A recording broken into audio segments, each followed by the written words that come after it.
Wives only cheat once on their husbands and permanently make their marriage to their husband null and void. Listen up, all you married women everywhere.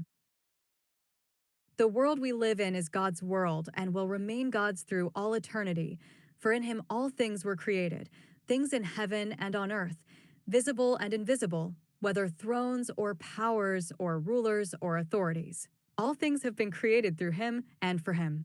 17 He is before all things, and in him all things hold together. Colossians 1 verses 16 to 17 NIV. God created you a female for a reason and will never stop demanding your obedience to all he had commanded you as a woman, a wife of noble character who can find? She is worth far more than rubies. 11 Her husband has full confidence in her and lacks nothing of value. 12 She brings him good, not harm, all the days of her life. Proverbs 31 verses 10 to 12 NIV.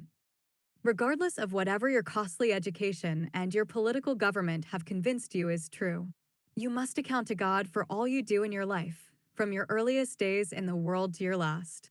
God continues to keep a tab on you, whether you want to believe it or not.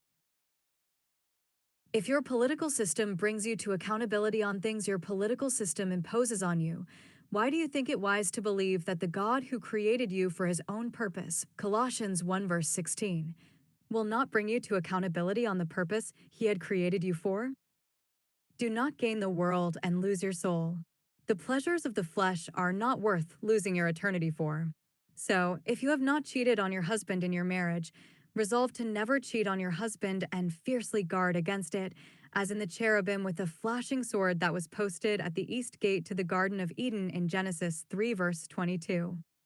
Your salvation and your eternal life depends squarely on you not ever cheating on your husband, but women will be saved through childbearing if they continue in faith, love, and holiness with propriety. 1 Timothy 2 verse 15 NIV. You are not doing your husband a favor by not cheating on him. You are saving your own life and your entire family's life as God had commanded you. This is the absolute truth of your entire existence on earth as a woman. So, do not take it lightly. If you have ever cheated on your husband with another man, know that you voided your marriage to your husband the first time you cheated on him and have been heaping God's wrath on yourself by deceiving your husband into continuing to have sexual relations with you, which is expressly prohibited by God.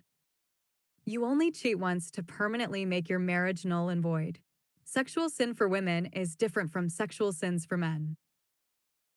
Deuteronomy 24 verses 1 to 4 prohibits a woman from ever having sex with her husband after she had defiled herself by having sexual relations with another man, including your deluded priests/pastors. If a man marries a woman who becomes displeasing to him because he finds something indecent about her, and he writes her a certificate of divorce, gives it to her, and sends her from his house, 2, and if after she leaves his house, she becomes the wife of another man, 3, and her second husband dislikes her and writes her a certificate of divorce, gives it to her, and sends her from his house, or if he dies, for then her first husband, who divorced her, is not allowed to marry her again after she has been defiled. That would be detestable in the eyes of the Lord. Do not bring sin upon the land the Lord your God is giving you as an inheritance. If you choose to cheat, in spite of being married to your husband, you have automatically annulled your marriage. And you have nobody else to blame but yourself.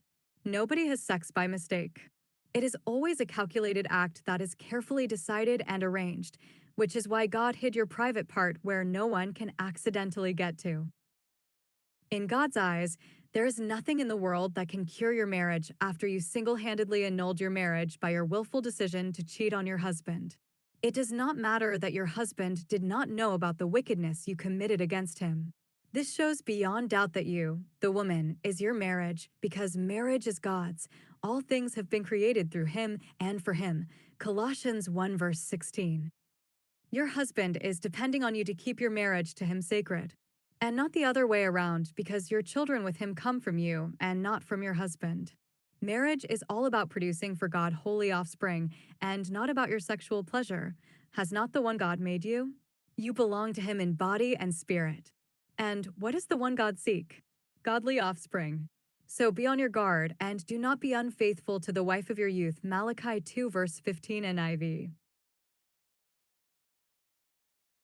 Your marriage has become your husband's new identity and yours as well. Matthew 19, verse 6. Before God and man, haven't you read? He replied, that at the beginning the Creator made them male and female, 5 and said, for this reason a man will leave his father and mother and be united to his wife, and the two will become one flesh.